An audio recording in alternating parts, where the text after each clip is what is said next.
안녕하세요. 저는 딸 하나 두고 있는 60대 여성입니다. 세상살이 아무리 험난해도 여전히 살만한 세상이라는 걸 느꼈던 경험을 자랑하기 위해 글을 써봅니다. 세상에는 좋은 사람들이 많다는 걸 알고는 있지만 딱히 실감할 수 있는 경험은 없었죠. 하지만 그날로 인해 저는 세상 보는 눈이 달라졌다고도 할 수 있어요. 지금부터 들려드릴 제 소중한 이야기를 관심 있게 들어주시면 감사하겠습니다. 딸을 가진 후에 남편과 결혼을 한 저는 부모님 돌아가시고 온전히 남편에게만 의지하며 수년을 살아왔습니다. 시부모님도 없어서 저랑 남편은 아기랑 같이 똘똘 뭉쳐서 더 잘 살았어요. 부모님이 준 재산 조금과 남편이 시부모님께 상속받은 재산 조금을 합쳐 우리는 펜션 사업을 시작했죠. 여자아이인데도 유독 공룡을 좋아했던 딸아이를 위해서 고성에 자리를 잡고 펜션을 운영했습니다. 비수기에는 손님이 좀 없지만 그래도 성수기에 왕창 돈을 벌 수 있어서 딸 키우는 데는 전혀 문제가 없었어요. 아마 서울에서 생활했다면 정말 손가락 빨면서 지냈겠죠. 그나마 시골 동네라서 돈이 덜 들었던 것 같아요. 또 고성이 지내다 보면 재밌거든요. 저랑 남편도 펜션을 하면서 고성 구경 많이 하고 널리고 널린 공룡 흔적들을 다 둘러보면서 자주 나들이를 다녔습니다. 딸이 무척 좋아했고 그 덕분에 더 건강하게 컸던 것 같아요. 그리고 저희는 성수기 땐 휴가를 못 내니까 비수기 시작되면 타 지역에 가서 제대로 여행을 하고 왔거든요. 그래서 그날에도 서울의 공룡 박물관을 가기 위해 계획을 했고 즐거운 마음으로 채비한 채 남편 차에 올라탔었습니다. 오랜만에 가보는 서울 구경에 딸뿐만 아니라 저까지 들떠 있었어요. 게다가 그날은 날씨도 엄청 좋았거든요. 왠지 기분 좋은 하루가 될 것 같아서 설레어 있었는데 당황스럽게도 그날 남편에게 생각지도 못한 일이 발생하게 되었어요. 이상하다. 왜 이렇게 가슴이 답답하고 안 좋지? 아침에 먹은 게 체했나? 어제부터 메스꺼리는 것 같더니 오늘 영 이상하네. 왜? 오늘 아침 겨우 수프 먹은 게 다잖아. 많이 안 좋아? 애 때문에 혹시 몰라서 손 따는 거 가져왔는데 좀 따줄까? 좀 해줘봐. 먹은 것도 없는데 왜 이러는지 모르겠다. 아침부터 낌새가 이상하긴 했는데 차 타니까 더 욱신거리네. 남편이 운전을 하면서 중간중간 계속 가슴을 쿵쿵 때렸습니다. 체한 것 같다고 하길래 제가 고속도로 달리는 동안엔 한쪽 손을 주물러 줬고 엄지손가락만 따줬어요. 가슴을 쿵쿵 때릴 정도로 남편이 불편함을 호소하는 건 처음 봤기에 저도 남편 상태가 굉장히 걱정되던 차였어요. 손을 따고도 소화되는 지압을 계속해줬는데 아무래도 남편은 안 되겠나 보더라고요. 단단히 체했다고 느낀 건지 그냥 중간에 휴게소를 들러서 소화제라도 사 먹어야겠다고 했습니다. 남편 안색이 많이 불편한 것 같아서 저도 그러는 게 좋을 것 같았어요. 몸이 안 좋은데 멀미까지 겹친 것일 수도 있으니 딸아이랑 같이 바람 쐴 겸 쉬는 게 좋겠다고 생각했습니다. 다행히도 휴게소는 그리 멀지 않아서 금방 차를 세울 수 있었어요. 남편은 내리자마자 휴게소 매점으로 향했고 저는 딸이 화장실 가고 싶다고 해서 남편한테 먼저 차에 가 있으라고 한 뒤 화장실을 다녀왔습니다. 그렇게 화장실을 갔다 올 때까지만 해도 제 앞에 닥칠 운명을 까맣게 모르고 있었어요. 남편이 당연히 차에 있을 거라고 생각해서 차 방향으로 가려는데 사람들이 매점 주위로 막 모여 있는 겁니다. 무슨 큰일이 일어났나 싶어서 딸 손을 잡고 걸어가면서 엿봤는데 그 순간 제 눈에 가장 먼저 들어온 건 남편 신발이었어요. 그 다음 보였던 게 의식을 잃고 누워있는 남편 얼굴이었습니다. 깜짝 놀란 저는 여보 하고 소리치면서 딸을 놓고 인파를 비집고 들어갔어요. 웬 모르는 남성분이 제 남편 심폐소생을 해주고 있는 상황이었습니다. 저는 예고 없이 쏟아지는 눈물을 흘리면서 어쩔 줄 몰라 손을 벌벌 떨었어요. 심장이 미친 듯이 쿵쾅거려 숨도 제대로 못 쉬겠더군요. 갑자기 숨을 못 쉬겠다더니 쓰러져 버렸어. 119 불렀으니까 너무 걱정하지 마라. 이 양반 마누라 되는 분이셔? 아, 어떡해요. 우리 남편 어떡해요? 여보 왜 이래? 눈 좀 떠봐. 어떡해. 저는 심폐소생을 받고 있는 남편을 지켜보는 것 말고는 할 수 있는 게 없었습니다. 그 상황이 너무 무섭고 절망스러웠어요. 그런 제 마음을 잘 아시는 건지 할머니께서 침착하게 저를 진정시켜 주었습니다. 그때 119가 도착하고 구급대원들이 서둘러 남편을 데리고 갈 때 저는 그제야 딸을 챙기고 올라탔어요. 딸도 아빠가 잘못되는 줄 알고 서럽게 울고 있었더라고요. 저도 너무 놀랐던지라 딸을 살피지 못했습니다. 그렇게 휴게소를 떠나고 병원을 가서 검사 확인을 했더니 의사 선생님께서 하는 말이 남편 심장 전선 하나에 문제가 생기긴 했는데 심폐소생이 잘 되어서 괜찮다고 하는 겁니다. 크게 걱정할 필요가 없다고 했어요. 너무 정신이 없어서 순간 망각했는데 심폐소생했던 그분이 땀을 뻘뻘 흘리고 있었던 게 기억이 났어요. 바쁘게 구급차 올라탄다고 감사하단 말을 못 전했다는 것이 그제야 마음에 걸렸습니다. 그 남자분이 누군지 몰랐지만 우리 남편 생명의 은인인 것 맞잖아요. 너무 감사한데 연락처도 몰라서 난처하더라고요.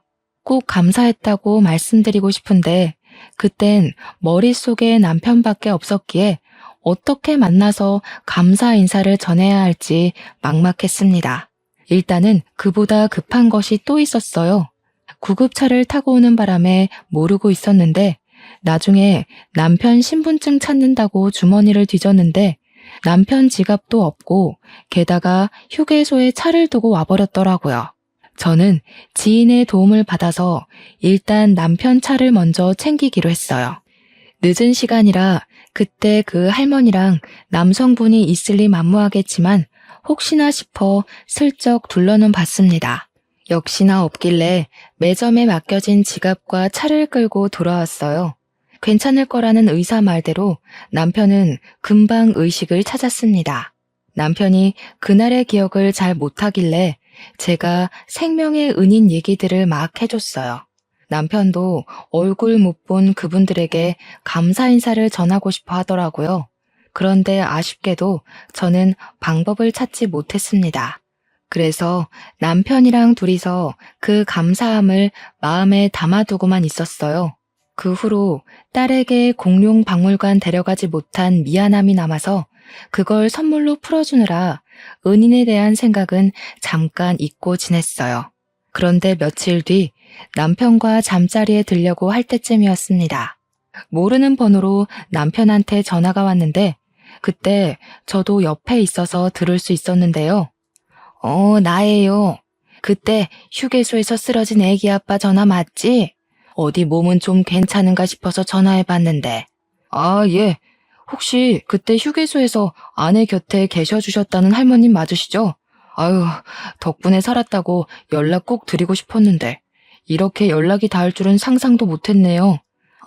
그렇지. 내가 자네 지갑에서 명함 좀 뺐네. 돈 걱정이 돼서 말이지.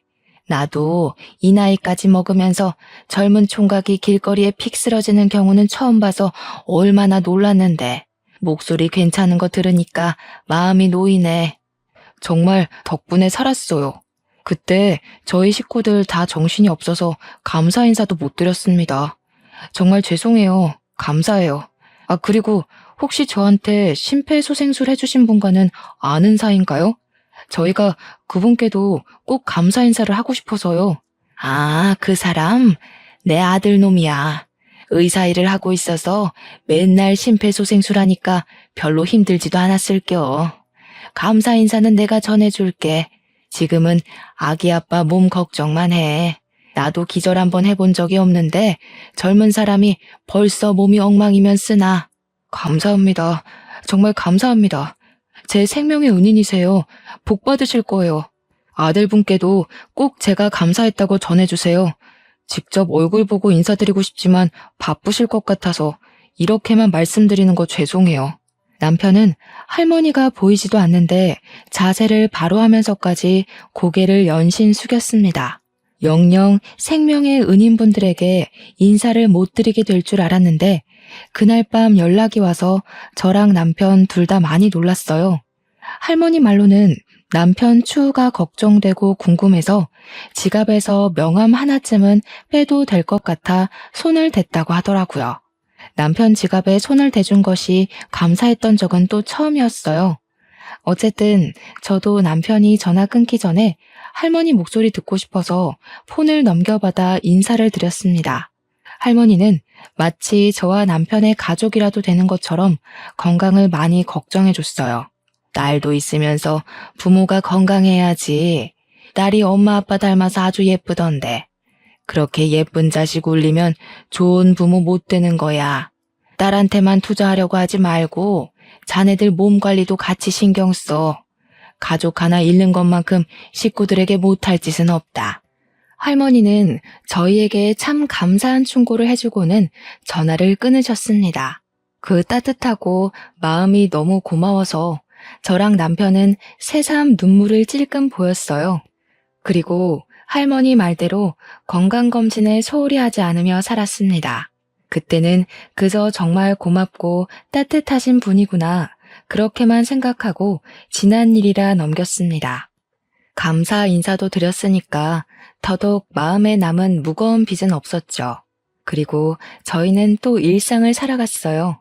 저희는 한 고비를 넘겼으니까 다음에는 더 잘 예방할 수 있을 거라고 생각을 했습니다.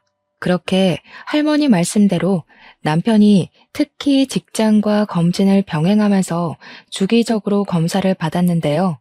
갑자기 고성병원에서 큰 병원에 가봐야겠다고 하더라고요. 그래서 남편이 연차를 내고 저랑 딸과 함께 서울로 올라갔어요. 검진을 다시 실시했더니 뇌동맥류 질환이 발견되었다면서 수술을 해야 된다는 겁니다. 솔직히 심장이 철렁했지만 그래도 의사 선생님이 남편더러 검진 열심히 해서 목숨에 지장 없이 수술로 해결할 수 있는 거라 했습니다. 조금은 안심이 되었어요. 그런데 문제는 남편 스스로의 기분이었어요.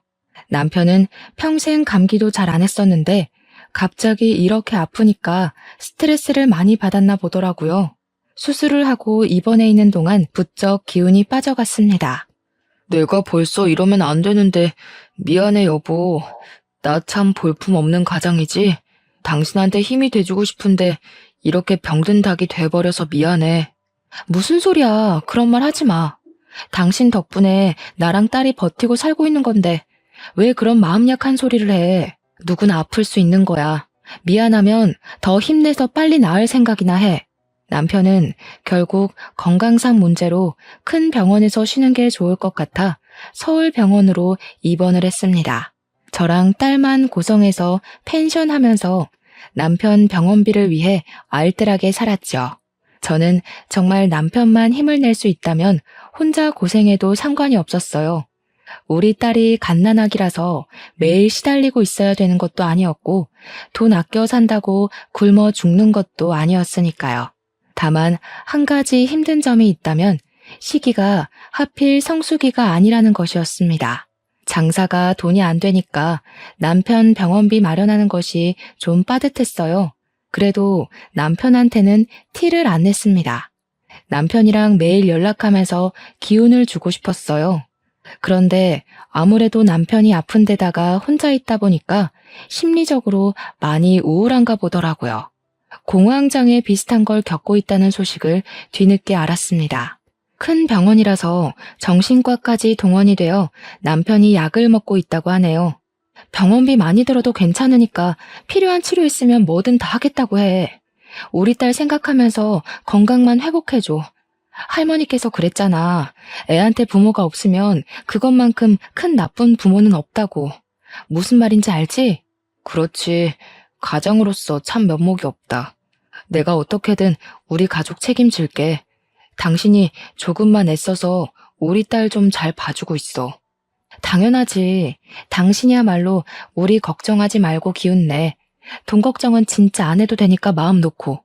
당신이 지금 가장으로서 노력해줘야 되는 건 힘내서 치료하는 것뿐이야. 남편은 저랑 전화를 할 때만 기운 있는 목소리를 내었습니다. 그런데 저만이 남편의 기분을 눈치챌 수 있었어요. 남편은 갈수록 더 울적해지고 있었습니다. 그게 걱정되어서 결국 저는 하루 날을 잡고 오랜만에 남편에게 가보기로 했어요. 그렇게 딸이랑 같이 서울로 올라갔다가 뜻밖의 소식을 접하게 되었습니다. 병원에서 말하길 남편이 이미 한 달 전에 퇴원을 했다는 겁니다. 분명 남편과 일주일 전에 통화를 했거든요. 남편 깜짝 놀래주려고 몰래 와서 연락도 안 했었는데 그제야 저는 남편에게 미친 듯이 전화를 했어요. 그런데 연락이 닿질 않더군요. 그건 아주 잠깐의 문제가 아니었습니다. 남편은 그대로 밑도 끝도 없이 잠적을 해버렸어요. 저희는 서울에 집이 없으니까 남편을 찾기 위해 서울에 계속 머물고 있을 수도 없는 상황이었습니다. 결국 저는 경찰에 실종 신고만 해놓고 고성에 내려가 딸이랑 연락을 기다릴 수밖에 없었어요. 그러나 절망스럽게도 시간만 흘렀어요. 남편에게도 경찰에게도 연락이 올 기미가 없었죠. 혹시 남편이 어디 길 가다가 또 쓰러진 건 아닌가 싶어서 저는 하루가 멀다 하고 밤잠을 설쳐야 했습니다. 남들 다 일상을 사는데 제 시간만 남편이 사라진 그때로 멈춰있는 기분이었어요. 경찰에 독촉도 해봤지만 성과는 여전했습니다. 그렇게 세월이 흘러 제 딸이 어느덧 결혼할 나이가 되어버렸어요. 그때까지도 남편은 저희 곁에 무소식만 남겨주고 있었죠. 저는 결코 남편을 포기하지 못했는데 딸은 이미 마음속으로 자기 아빠를 저 세상으로 배웅한 듯 했습니다. 그걸 차마 제게는 말 못하고 있는 것 같았어요. 딸의 속상한 마음을 알지만 저는 그 마음을 모른 채 하고 싶었습니다. 인정하는 순간 저는 영영 남편과 만나지 못할 테니까요. 그런데 하늘은 도통 저의 이런 간절한 마음이 보이질 않는 건지 계속 남편을 놓으라고 아우성치는 것 같았어요. 어느 날 딸이 제게 와서 생각지도 못한 소식을 전하더라고요. 엄마, 나 임신했어. 미안해. 엄마가 아빠 때문에 얼마나 힘든지 아는데도 나 사랑하는 사람이 있어. 나만 그렇게 위로받고 행복하게 지내고 있어서 미안해. 그런데 나 이제 그 사람이랑 같이 살고 싶어. 결혼도 안 한 딸이 갑작스레 임신을 했단 소리에 너무 놀라서 벙찌고 말았습니다. 딸이 죄책감을 느끼면서 고백하기를 오래전부터 결혼하고 싶은 남자가 있었다고 하더라고요. 그런데 제가 남편 때문에 끙끙 앓으며 허송세월 보내고 있으니 감히 자기 혼자 행복하게 가정을 꾸릴 면목이 없었다고 차마 사위 될 사람을 소개 못 시켜줬다고 하는 겁니다. 그렇게 결혼을 미루기만 하다가 끝내 덜컥 임신을 하게 되었다고 이젠 정말 결혼을 안 하면 안 될 지경이 되어버려 저한테 알리는 거라면서 딸이 죄인처럼 얘기를 했습니다. 그 순간 머리를 한 대 맞은 것 마냥 정신이 차려졌어요.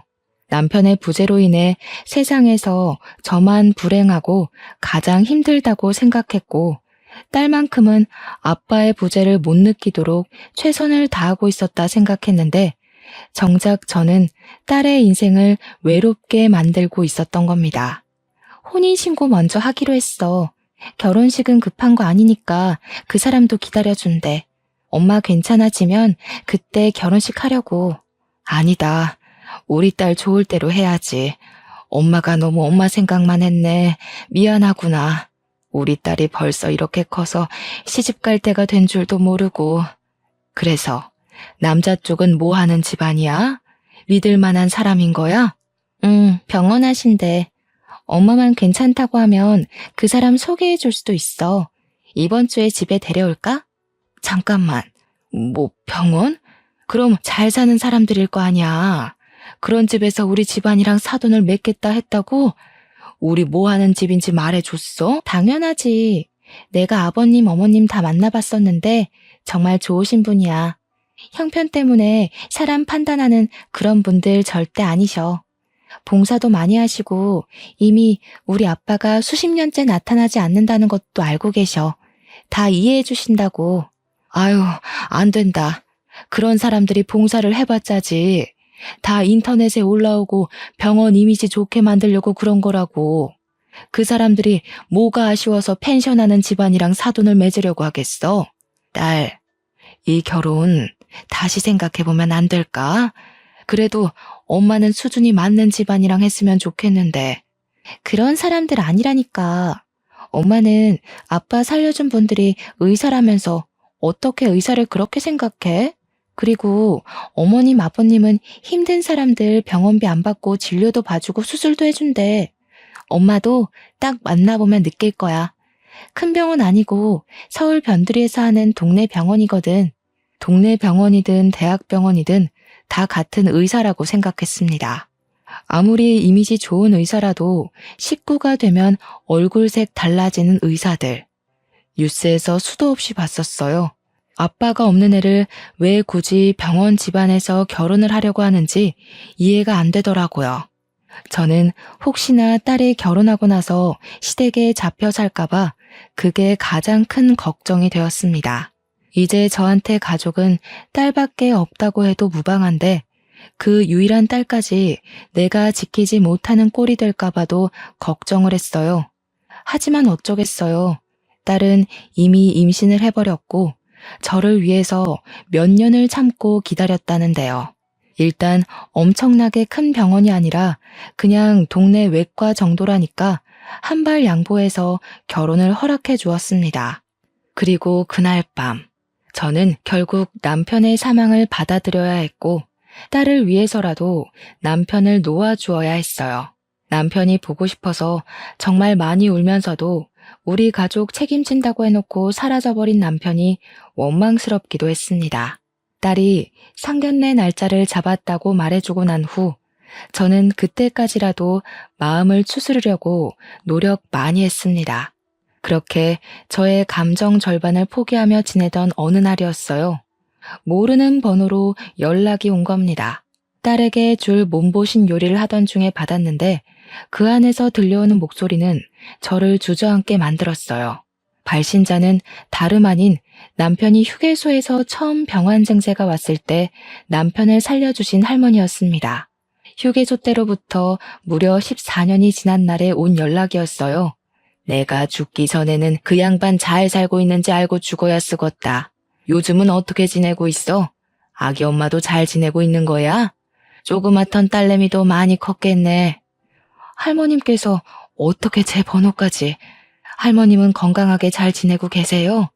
저희가 먼저 연락을 드릴 걸 그랬어요. 아직까지도 저희 생각해 주시는 줄은 몰랐네요. 너무 감사드려요. 연락은 뭐 시간 되는 사람이 먼저 하고 그러는 거지. 그런 게 뭐 중요한가? 그래서 아기 아빠는 어때? 다 같이 잘 살고 있는 거야? 할머니께서 묻는 말에 저는 남편이 실종돼서 죽었는지 살았는지도 모른다는 소리를 할 수가 없었습니다.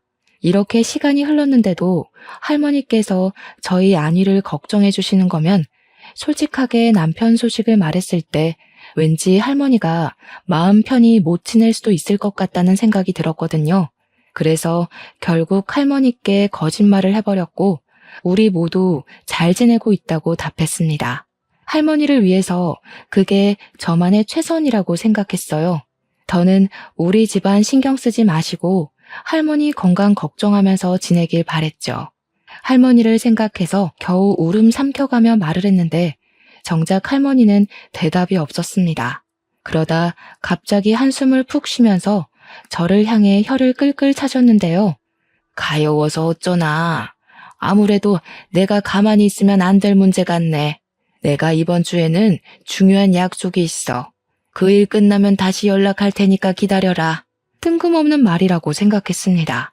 제가 대답도 못 드렸는데 할머니는 그렇게만 말하고 전화를 끊어버렸어요. 할머니의 말이 의아했지만 그보다 겨우 마음 정리했던 남편을 다시 떠올린 셈이라서 가슴이 무너질 만큼 슬픈 기분을 또 느꼈습니다. 시간을 어떻게 흘려보내는지 모르게 딸 상견례 날이 다가왔어요. 그래도 딸 상견례에선 울상으로 있을 수 없어서 딸과 함께 미용실에서 메이크업과 헤어까지 받고 상견례 자리에 갔습니다. 저랑 딸이 먼저 도착했고 한 2분 뒤에 사돈될 사람들이 우르르 들어오는데 그때 저는 앉은 자리에서 벌떡 일어날 수밖에 없었어요. 휠체어에 실려서 들어오는 할머니가 있었는데 얼굴 보자마자 14년 전 우리 남편을 살려주고 제 곁을 지켜준 은인이라는 게 바로 생각이 났습니다. 너무 놀라서 저는 바로 할머니를 아는 채 했어요. 그러자 할머님이 저를 가만히 보다가 박수를 짝 치더라고요. 어머나, 이게 누구야? 아기 엄마가 어떻게 여길 다 왔어? 설마 우리 집 손자 며느리 될 사람 엄마인 거야? 가만히 있어봐. 그럼 손자 며느리가 그때 그 꼬마애? 네, 맞아요. 제 딸이에요. 아니, 어떻게 이럴 수가 있대요? 그럼 할머니께서 제 사돈 식구란 말씀이세요? 사돈네 사람들은 제가 할머니와 아는 사이니까 굉장히 놀라워했습니다. 할머니와 저 또한 서로를 바라보면서도 너무 신기해서 입만 틀어막고 있었어요. 그러자 안사돈이 할머니에게 우리 아는 사이였냐고 묻더라고요. 그럼 당연히 알지. 내가 이 집안 사람들 때문에 한 번도 아니고 2번이나 놀라고 있는데, 아니 이제 3번째인가? 할머니의 말씀을 저도 몰라 듣고 있었는데 할머니는 우리 관계를 모르는 이들을 위해서 일단 14년 전 그날의 얘기를 먼저 하였습니다. 그러자 안사돈이 어머 하면서 갑자기 저와 할머니 사이의 이야기를 아는 채 하더라고요. 그때 안사돈 하는 말에서 저는 할머니가 왜 우리 집 때문에 2번째, 3번째 놀란다는 소리를 했는지 알게 되었어요.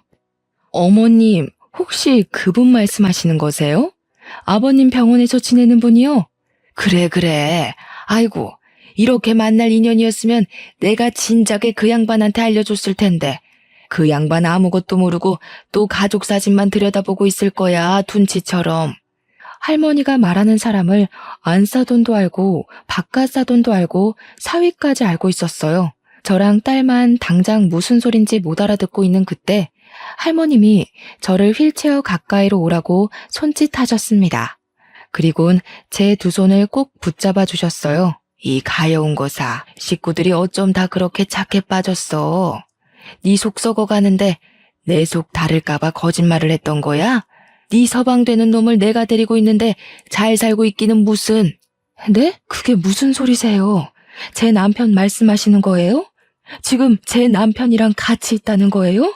할머니가 제 손을 쓰다듬으면서 말해주는 내용은 그간 남편의 실종 행적을 알 수 있을 만큼 상세했습니다. 남편은 제게 마지막 전화를 하기 전 이미 퇴원 수속을 밟은 상태였다고 했잖아요. 그게 일자리를 구하려고 했던 거랍니다.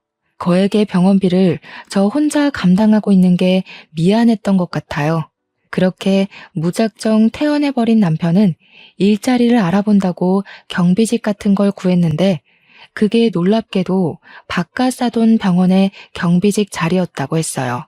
바깥사돈 병원은 동네에 있더라도 3층짜리 단독 건물이었던지라 주차장과 경비를 관리해줄 담당이 필요한 규모라고 하더군요. 그런데 그 일을 하다가 남편이 그만 또 병이 도져서 쓰러졌다고 하는 겁니다. 집안이 하는 병원이니 할머니가 마침 병원을 들렸다가 남편을 발견해서 또 조치를 취했다고 해요. 다행히 병원에서 쓰러진 거라 응급처치는 빨랐다고 하더라고요. 그러나 무리한 탓 때문인지 남편은 반신이 마비가 된 상태로 의식을 찾았다고 했습니다. 할머니가 남편을 알아보고서 아주 혼쭐을 내며 가족들에게 연락하라고 했는데 남편이 그걸 거절했다네요. 그렇잖아도 병원비 많이 드는 이 몸뚱어리를 이 꼴까지 만들었는데 그런 모습을 절대 가족들에게 보일 수 없다고 했답니다. 남편 고집을 꺾지 못한 할머니도 어쩔 수 없이 10년 넘게 연락 못 주고 있었다고 했어요. 그래도 할머니는 중간중간 그게 가족한테는 도리가 아니라고 잔소리를 했으나 남편이 울면서 부탁하는 바람에 매번 제게 따로 연락을 하는 걸 포기했다고도 했습니다. 남편은 그렇게 긴 세월 자신을 숨길 동안 죽어라 재활을 받으며 노력하는 덕에 한쪽 다리는 신경이 돌아온 상태라고 하더군요. 완전히 정상이 되면 당당한 가장으로 가족 앞에 나설 거라는 남편의 말에 할머니는 아무래도 시간이 너무 많이 소요되는 것 같아서 할머니 또한 마음이 안 좋았대요. 마치 저희 가족에게 대신 죄를 짓고 있는 기분을 느꼈다고 하더라고요. 그래서 결국 남편 폰을 뒤져 제 연락처를 알아냈고 그날 저한테 전화한 거라고 합니다. 그 사실에 제 딸도 놀라고 저도 놀라서 할머니 앞에 주저앉았어요. 그러자 안사돈이 저를 부축해주면서 다독여 주었습니다. 그분 되게 좋으신 분이던데 가족분들 아프게 그냥 둔 것 보면 조금 야속하기도 했네요. 이렇게라도 만날 수 있어서 얼마나 다행인 기회인지 몰라요. 아휴, 세상에 너무 감사합니다. 저는 제 남편이 죽은 줄로만 알고 어떻게 살아야 할지 막막했는데 저희 남편 살려주셔서 너무 감사해요. 저는 그저 그들에게 고맙다고 인사를 하면서 화장이 번질 만큼 눈물을 보였습니다. 게다가 바깥사돈 되는 분은 우리 남편을 심폐소생으로 살려준 분이잖아요. 얼굴 보고 인사드리는 건 처음이었는데 다리에 힘이 없었던지라 저는 무릎을 꿇은 채로 바깥사돈에게 감사하다고 고개를 숙였어요. 다들 저더러 당연히 해야 할 일을 했을 뿐이라며 대신 위로해 주었습니다. 이 상황이 그저 너무 감사했는데 일단 저는 당장이라도 남편을 찾아가고 싶었어요. 하지만 저희는 상견례를 위해서 모인 사람들이라서 마음을 추스리고 자리에 앉아 그제야 사돈으로서 인사를 나눴습니다. 여기서 이럴 게 아니라 우리 인사 나눠야 될 사람이 한 분 더 있잖아요. 그래도 애들 상견례인데 우리 아들 장인어른 되는 분과도 한자리에서 인사 나누는 게 맞지 않겠어요? 이만 정리하고 저희 병원으로 2차 갑시다. 그래도 사돈들이 제 마음을 알아준 건지 상견례를 간단하게 마치고서 서둘러 남편이 있다는 병원으로 데려가 줬어요. 바깥 사돈이 태워줘서 저랑 딸이랑 바깥 사돈이랑 사위가 같이 움직였고 안사돈 차로 할머니랑 둘이 따로 왔습니다. 그렇게 찾아간 병실 문 앞에는 정말 제 남편의 이름이 적혀 있었어요. 그걸 보자마자 저는 벌써 눈물이 터졌습니다. 심장이 미친 듯이 뛰어 다리가 후들거렸어요. 딸과 사위의 부축을 받으면서 그렇게 병실로 들어갔는데 남편이 창가에 화분을 정리하며 목발을 짚고 있더라고요. 보자마자 여보 하고 불렀습니다. 남편이 저를 돌아보는데 14년 만에 보는 남편의 모습에 허둥대면서 뛰어갔어요. 그리곤 남편을 붙잡고 여기저기 살펴보면서 오열을 했습니다. 제 눈앞에 있는 남편이 꿈은 아닐까 싶어서 한참을 놓지 못하고 있었는데 남편이 저를 포근하게 안아줘서 실감했어요. 남편은 저랑 딸이 찾아온다는 걸 할머니한테 좀 전에 연락받은 듯 했습니다. 너무 오래 기다리게 했지. 미안해. 내 욕심 때문에 자꾸 시간만 미루다 보니까 당신이랑 딸만 아프게 만들었다. 우리 딸 저렇게 예쁘게 키우느라 얼마나 고생했어. 남편은 애써 웃으면서 저랑 딸한테 사과를 했어요. 그러면서 뒤이어 덧붙이는 말이 가족을 이렇게 직접 보니까 힘이 나고 좋은데 그놈의 책임감 때문에 차마 저랑 딸 앞에 못 나타났던 것이 이제야 후회스럽다고 하더라고요. 다시 돌아보니까 그건 책임감이 아니라 도망이었을 뿐이었다는 걸 깨달았다네요. 남편의 사과 따위 저는 다 필요 없었습니다. 그저 남편이 살아있는 것만으로도 너무 감사했어요. 딸도 뒤늦게 아빠한테 다가와서 아빠랑 포옹을 하며 보고 싶었다고 엉엉 울었습니다. 우리 딸이 아빠 없는 동안 엄청 예쁜 아가씨가 됐네. 어쩜 그렇게 똑 부러지는 사위를 골랐대? 아빠는 두말할 것 없이 우리 사위로 합격이야. 아마 딸보다 내가 더 사위를 잘 알지 않을까 싶은데? 사위는 남편을 바라보면서 어안이 벙벙해선 아저씨가 제 여자친구 아빠인지 꿈에도 몰랐다고 놀라 있었어요. 듣자 하니 딸이 아빠 얘기 나오면 속상해서 사위한테는 그냥 아빠가 오래전에 집 나가서 돌아가신 것 같다고만 했다더라고요. 그래서 사위도 그런 줄로만 알았다네요. 그리고 평소 남편 병실에 종종 찾아오면서 고민 상담을 많이 나눴던 것 같습니다. 제 딸에게 잘 보이고 싶었던 사위는 딸 가진 남편에게 이런저런 조언을 많이 구했다 하더라고요. 사위가 그간 남편의 말동무가 되어준 것 같아 고마웠는데 이것이 사위뿐만이 아니라는 게 좀 놀라웠습니다.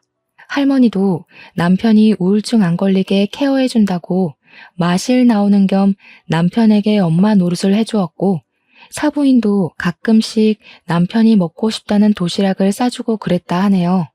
박가사도는 우리 남편을 1순위 환자로 꼼꼼하게 살펴줬고 병원장인 할머니 남편은 아빠한테 병원비를 받지 않았다고 합니다.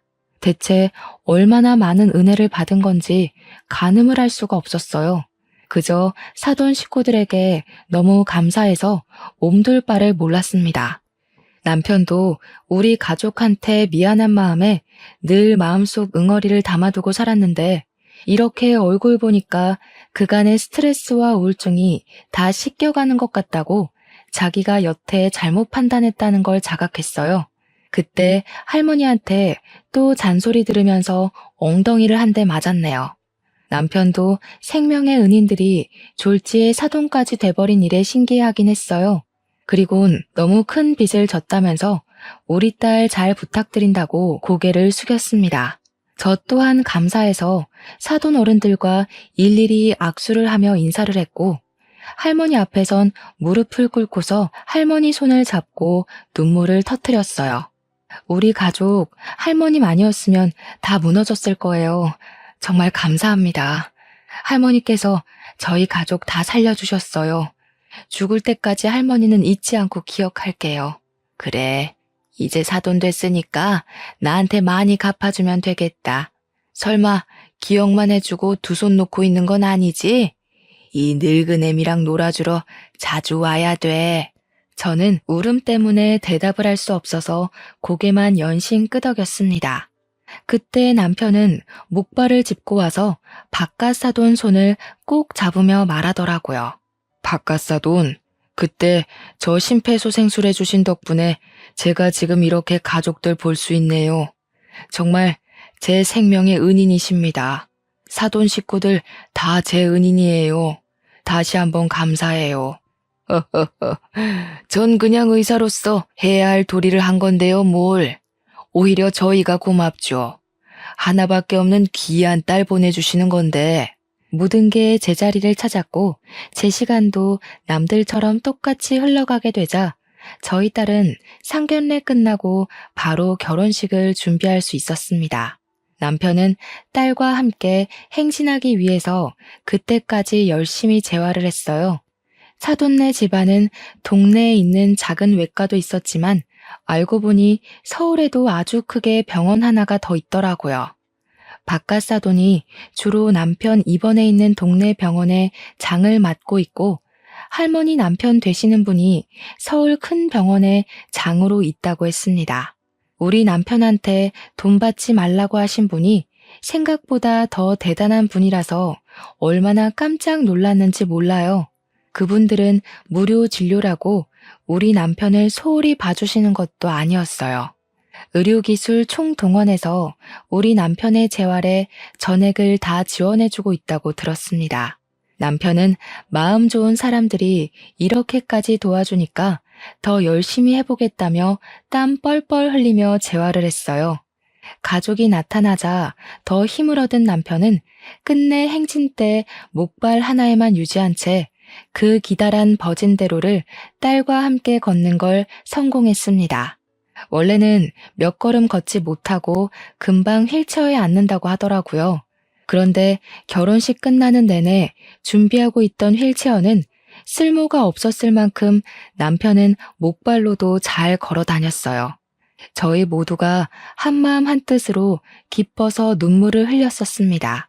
딸과 사위의 결혼식은 그렇게 우리 모두에게 의미 있는 날이 되었어요. 그리고 딸과 사위가 신혼여행 다녀온 뒤 머지않아 출산을 했습니다. 딸이 낳은 아이는 딸과 사위를 야무지게 닮은 예쁜 손녀였는데 온 가족들의 사랑을 크게 받고 크는 중이에요. 특히 할머니께서 증손녀를 한번 안으면 놓을 줄을 몰랐어요. 손녀도 할머니를 제일 좋아했을 만큼 둘이 친했습니다. 우리 손녀가 잘 클 때까지 할머니께서도 만수무강하시면 좋겠는데 아무래도 할머니는 연세가 있어서 결국 무리가 찾아오고 말았는데요. 아이고, 내가 이 나이 먹고 증손자까지 다 보네. 좋은 사돈 만나서 누릴 거 다 누리고 배부르게 눈 감겠어. 할머니는 그래도 병환 없이 90세가 넘도록 사셨지만 어쩔 수 없는 세월 때문에 결국 하늘나라로 가셨어요. 그나마 우리 손녀가 걸음마 떼는 건 보고 가셔서 얼마나 다행인지 모릅니다. 우리 가족들은 다 같이 똘똘 뭉쳐서 할머니를 잘 보내드렸어요.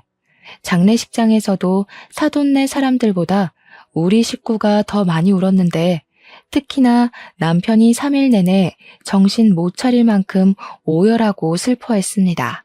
목숨을 살려준 은인을 넘어서 진짜 어머니라고 생각을 했던 것 같았어요. 할머니가 있는 세상이 훨씬 즐거웠지만 그래도 저희들은 여전히 행복하게 지내고 있습니다. 딸과 사위도 다투지 않고 사이좋게 지내는 걸 보니 제가 다 기분 좋더라고요. 할머니께서 우리 집안과 사돈 집안의 인연을 이어준 셈이나 다름없는 것 같아 하늘에 계신 할머니께 틈만 나면 감사하다고 말씀드리고 있어요. 덕분에 우리는 다른 집안과 다르게 사돈과의 사이가 아주 특별해졌습니다.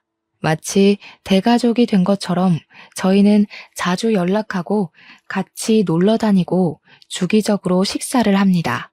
또 명절 때마다 사위랑 딸이 시댁과 친정을 왔다 갔다 하는 게 힘드니까 어차피 얼굴 볼 거 그냥 한 곳에 다 모여서 며칠 동안 같이 지내고 있어요. 이번 추석에는 다 같이 우리 펜션에 와서 바비큐 파티를 하고 놀 생각입니다. 모든 게 그저 즐겁기만 한데 딱 한 가지 마음속에 내내 해결 안 되는 불편함이 남아 있었는데요. 사돈네 병원에서 계속 남편에게 무료 진료를 봐주려고 하는 것이 문제였습니다. 우리는 받을 만큼 받았기에 이제는 어떻게든 한 푼이라도 더 내려고 했거든요. 그런데 사돈 집에서는 간호사까지 시켜서 납부 못하게 해놨더라고요. 안사돈, 이러면 미안해서 얼굴 보기 힘들어요. 저번 약도 무료로 주셨잖아요. 저 이렇게 계속 받고는 못 삽니다. 우리 체면도 있지. 이제 그만 받아주세요. 오호, 사돈네한테는 평생 병원비랑 약값 안 받을 거라니까요. 우리 집안 사돈이 된 특혜니까 넣어두세요. 이건 돌아가신 저희 어머니께서도 반대하실 문제라고요. 저 불효하기 싫습니다. 아이고, 이 사람 참. 그럼 곧 명절에 우리 펜션 와서 고깃배 터지게 먹을 준비하세요. 저도 돈 한 푼 안 받고 대접만 할 테니까 아무것도 들고 오시면 안 됩니다. 저희 펜션에는 사돈댁 돈 반입 금지예요. 예, 그럼 병원비는 바비큐로 갚아주시죠. 제가 좀 많이 먹는 타입인데 감당할 수 있을지 모르겠네요. 사돈네에 미안한 건 여전하지만 그래도 저희는 서로 이렇게 배려하면서 조금은 불편하게 사는 것이 너무 좋습니다. 남편은 사돈네 덕분에 정말 날이 갈수록 몸이 좋아지고 있어요. 입원할 필요는 없어졌고 약 먹으면서 꾸준히 운동을 하면 앞으로는 목발 없이 걷는 것도 가능할 거라고 합니다. 지금 이렇게 사연을 쓰면서 생각해봐도 저희 집안 얘기가 보통 사연은 아닌 것 같아요. 청취자분들도 그렇게 들어주셨는지 모르겠네요. 저는 사돈댁을 보면서 많이 팍팍해진 세상이 그래도 살만하구나. 나도 마음 따뜻한 사람이 되도록 노력해야지 싶은 자세로 지내고 있어요. 이렇게 너무 좋은 인연을 만나게 해준 제 인생에게 가장 고맙네요. 앞으로 저희 식구는 생명의 은인인 사돈네의 은혜를 갚으면서 살 예정입니다. 제 이야기는 여기까지예요. 따뜻한 제 사연 관심 갖고 들어주셔서 정말 감사합니다.